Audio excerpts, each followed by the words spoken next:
Gawa naman tayo ngayon mga mare ng napakasarap at napaka-creamy na custard milk na hindi madaling mapanis. At kung may balak ka nga mare na magnegosyo ng halo-halo, mais con yelo at saging con yelo, tara at isi-share ko sa iyo yung recipe ko ng custard milk na talaga namang napakasarap at napaka-creamy. At napakadali lang din itong gawin mga mare, kaya naman tara na, wag na nating patagalin at umpisahan na natin. At dito nga sa ating pan mga mare, maglalagay lang tayo ng 2 can ng evaporated milk and maglalagay din tayo dito ng 1 can ng condensed milk.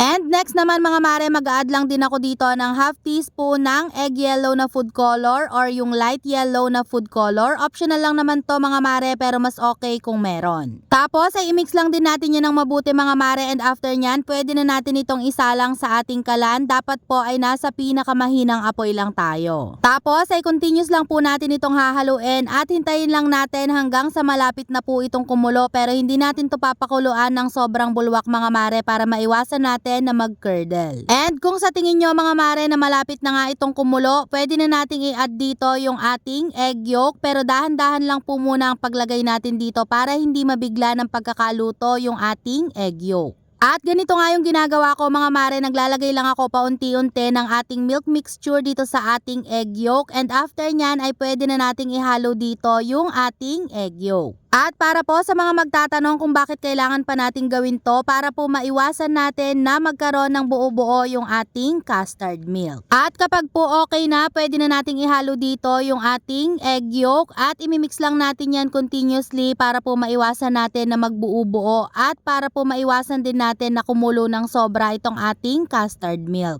At after po nating mailagay yung ating egg yolk, ay lulutuin pa po natin ito at continuous nating hahaluin habang niluluto natin for at least 10 to 15 minutes to make sure po na talagang naluto yung ating egg yolk.